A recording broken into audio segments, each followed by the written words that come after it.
the playoff run. But then I started thinking about something. And actually, weirdly enough, I've always kind of thought this, but you kind of changed my mind a little bit with Baker Mayfield. Baker did calm himself down a little bit.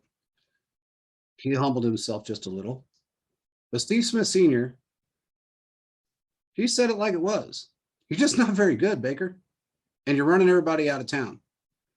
And I must say, after hearing that, I asked around. As you know, I have a cousin that's an ESPN affiliate in Cleveland. And there's other players that want to leave. One of them is Jarvis Landry. He doesn't want to be there anymore. He wants out. Well, him and Odell are best friends. Same They college, are. same everything. Yeah, he wants out. Other players want to be gone. So when you start your career off the way he did, then you bring in John Dorsey, which pumps your head full of shit, and load your team up with a bunch of guys that do have egos, and you have the bigger ego. Then you threaten a 71-year-old coach, you're going to kick his ass. Then you tell a guy to go back to Texas if you don't like his ways. You don't prove, you win 6 games, you win 7 games, then you finally make it to the playoffs and you get beat. But yet you don't throw to some of your best receivers. You don't use them. And I think the offense that they're running just doesn't fit Odell's style. It doesn't. They have Kareem Hunt and Nick Chubb. Those are power runners. Nick Chubb had a freaking crazy run today, man. Yeah, they're gonna run with it and then find you open in the flat maybe or something. They're not really gonna throw it deep. No. And I think kind of what it comes down to is just scheme fit. This isn't gonna work. He's more of a decoy. Well, and he doesn't like Baker. I mean, I'm telling you, he doesn't like him. But a lot of players don't like him. I mean, it's not just, if it was just one, I would say okay, but it's not. It's more than one. So there's going to be a Jarvis Landry probably free pretty soon. I don't know how long his contract was when he signed. I think it was 3 years, maybe, if I'm not mistaken. It's, by the way, just so you guys know, when that morning, when prior to him getting pulled off the field to talk about his future, I think I had texted Caleb and said he was getting cut, and I texted a reporter that's been on the show, and I said they're going to cut OBJ, and he said no way, they're just going to keep him until the end of the season and then cut him. I said no, they're going to cut him today.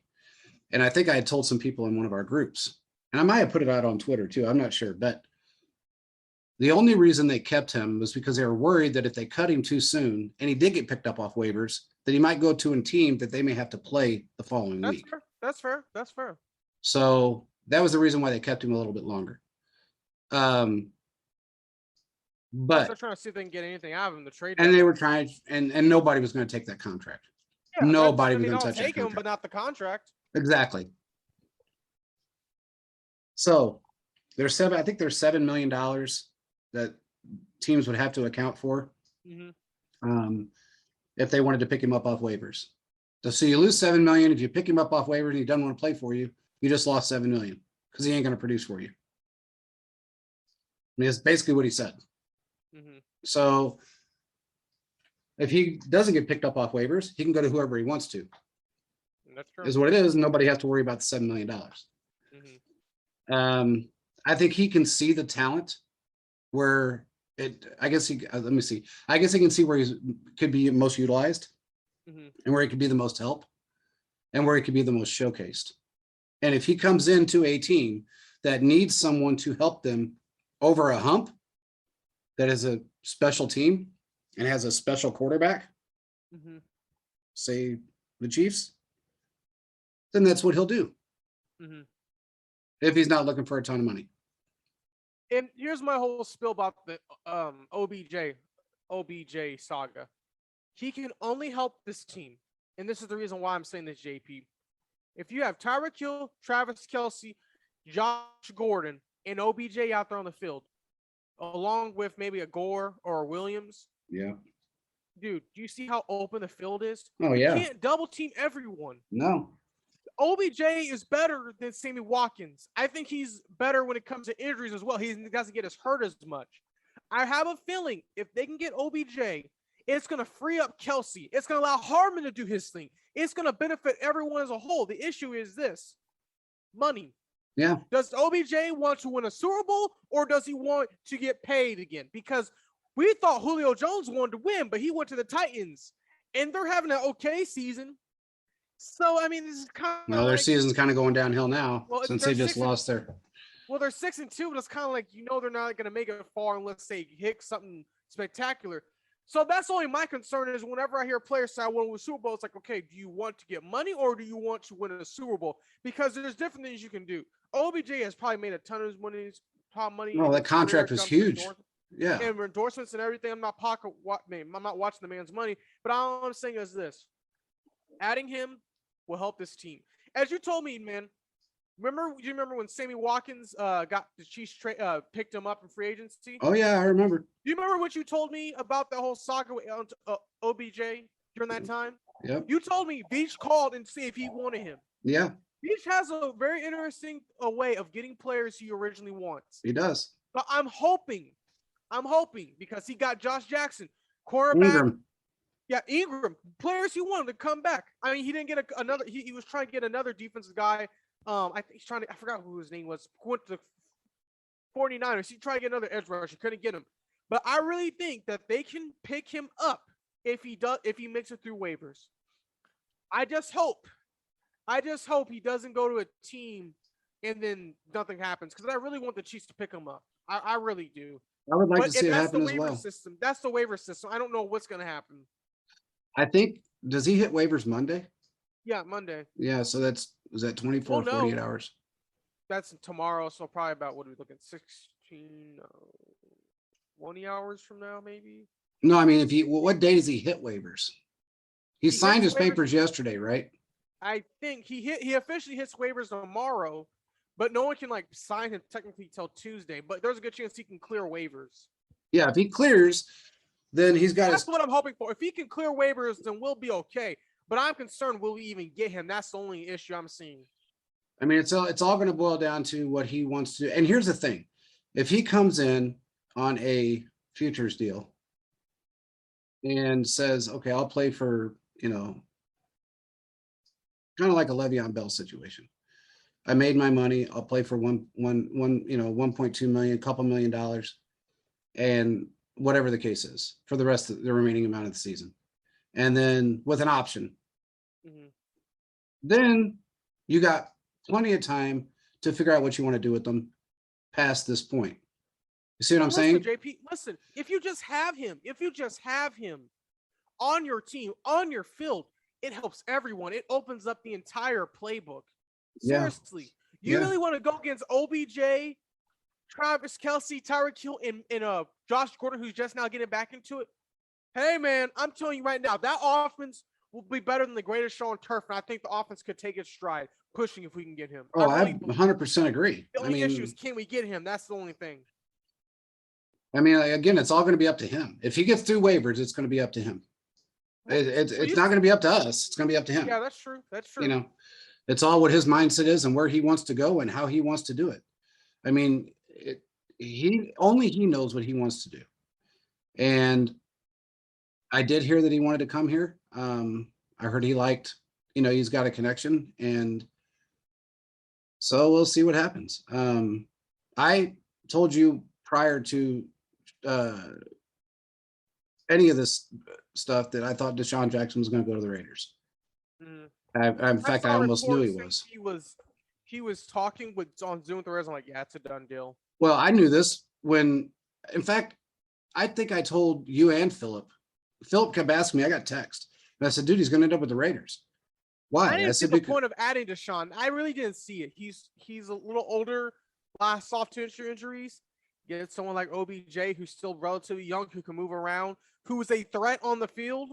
Yeah, I mean, that's just perfect what you need. Well, and the whole thing with Deshaun, the only reason I knew he was going to go there is, one, the Raiders are dilapidated. I mean, they have no players left. They're down to a couple of what he wants. Yeah, they'll give him what he wants. He's going to be a target. They needed somebody badly.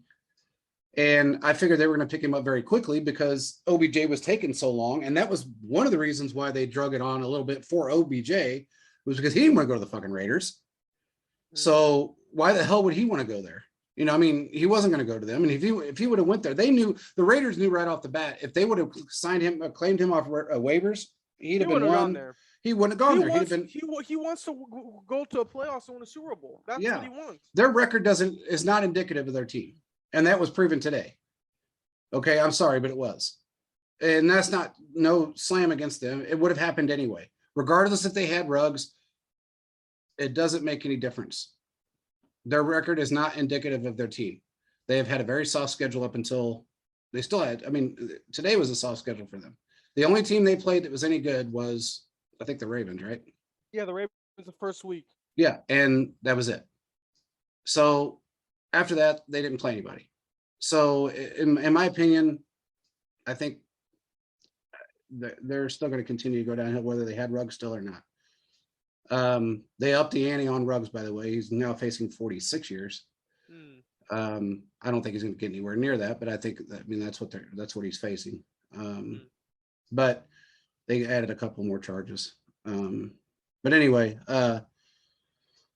regardless, they just lost a couple more players. They had one guy that was waving a gun around saying he was going to kill people. And they had another guy that got prior to the Rugg situation, that got caught for a hit and run.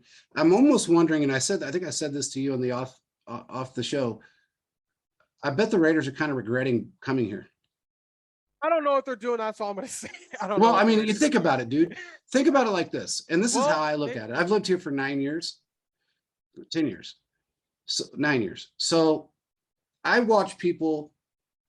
see people on the daily that aren't millionaires, older people that go flat broke and lose everything from gambling, drinking. This is a weed friendly state. So they get drunk, they get high, they go gamble, they get drunk, this is a 24-hour city. So you take that into consideration. These are people that aren't millionaires that make 50 to 100 grand a year, if they're lucky.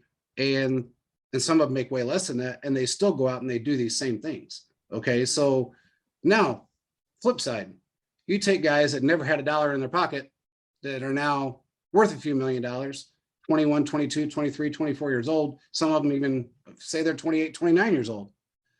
And you put them all in a city that is full of gambling, drinking weed, 24/7. That's not a good mix. Yeah, and maybe, I don't know what they're going to do, but they have something in the management, the owners, they got to figure out something, because you got to. The NFLPA has rideshare for these guys, and they know how to make the phone calls. And the girlfriend should have called too, but it's free. It's anonymous. They don't take pictures. They don't say a word. It's all under. It's all within the Lyft program. He should have just made that phone call. But yeah, you don't drink and drive, and that's no. One thing I've known. It's sad to see. It is. So it's hopefully they yeah. But anyway, moving forward, we got let's see. Hold on, I think I got a text question. Weird. Let's see who this is. Yeah.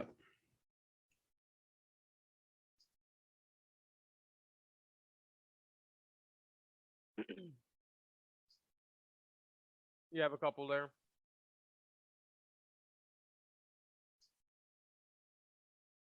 Yeah. Okay. So Nick Jacobs, I guess apparently, I'm sorry. Let me see. Nick Wright is putting out that we're getting OBJ. So that they're what?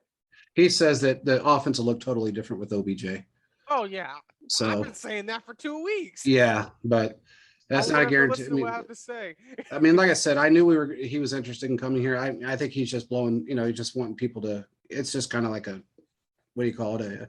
A teaser, but I do believe that that's a viable thing. It's just, it's all what he wants to do. Like I told you before, we talked about this off air. I know he wanted to come here. It just all depends on him, man. So that is fair. All right, now moving forward, what do we got? What's next on the agenda? We got some questions. I think we're about it for that one. This one. All right. Got a couple questions. The first one is from Dave and Lori Head. Who's calling the plays in the years past